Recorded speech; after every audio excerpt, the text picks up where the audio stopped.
welcome back to the CredBot YouTube channel. My name is Jayra, and today we're going to be going over different ways that you're able to increase your credit score, whether you are just now getting started in the credit game or you've been in the credit game for a little while now. So if that is something that you're interested in learning, definitely keep on watching, and without further ado, let's get into the video.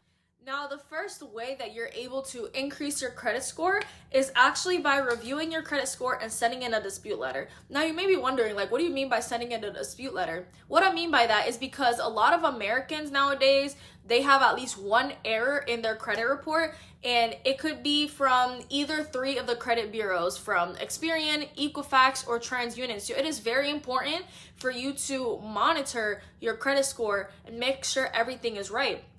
And a way to see if everything is correct is by going to a website called Identity IQ, and they will show you all three of your credit scores from all three credit bureaus, Equifax, Experian, and TransUnion. And they will show you everything from your history, such as old addresses, your current address, your current credit lines, just anything of that sort in general. You'll see it all. So that way, on that website, you're able to see what errors there are. And let's say, for example, you do end up finding an error. What you're going to want to do is you're going to want to go to ChatGPT, and you're going to want to ChatGPT a template of a dispute letter, and you're going to want to email that to any one of those credit bureaus that made that error, whether it's Experian, Equifax, or TransUnion, either one of them that made that mistake. It could take them a few weeks to a few months to get back to you. But if you do provide them proof that there is an error, like for example, let's say if there's an error saying that you have a missed credit card payment, but you have actual proof that you paid it, that could be affecting your credit score. So by you sending that proof to them, it's showing that that is an error, and they'll get that fixed for you. And once they get that fixed, that can increase your credit score. Now, I'm going to have a link in the description for a $1 trial for 7 days for Identity IQ, so that way you guys can look at your credit report and send out those disputes if you guys find any mistakes. The second way that you're actually able to increase your credit score is by paying your bills on time. Now, you might be like, isn't that self-explanatory? Shouldn't we all pay our bills on time?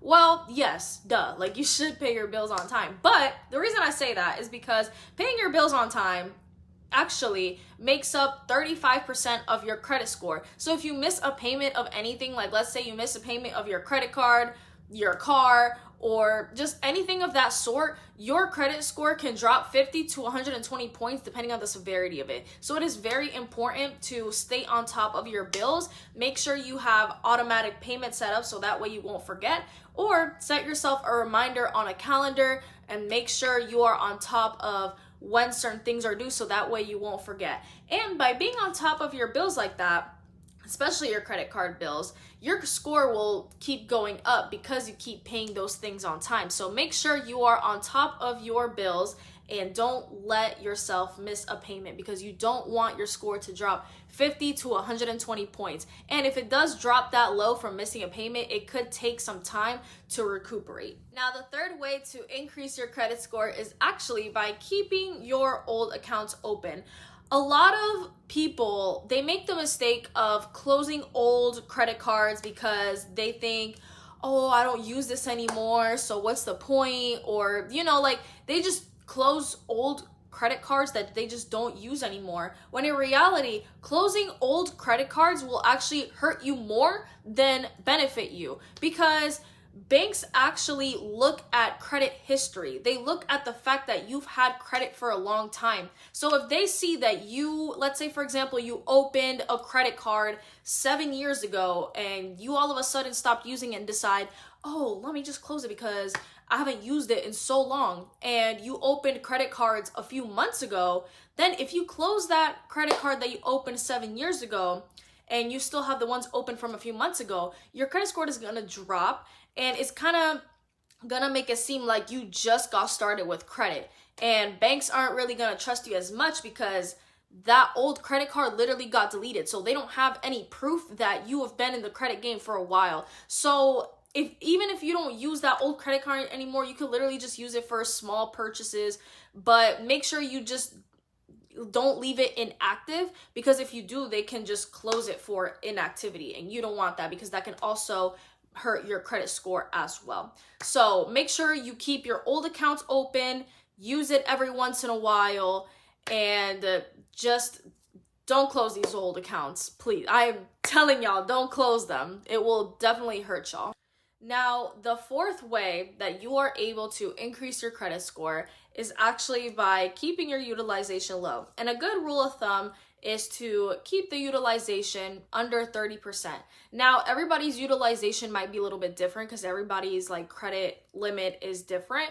But let's say, for example, you have 2 credit cards that are $5,000 credit limit each, and you have like, let's say, for example, $3,000 of credit card debt, like combined, like not in each one, but like combined. Now that's a lot. Now let's say you have, let's say 5 credit cards, right? They all have 5,000, but all combined you have $3,000 of like credit card debt. Then that's not that bad. Like, it's still under the 30% utilization.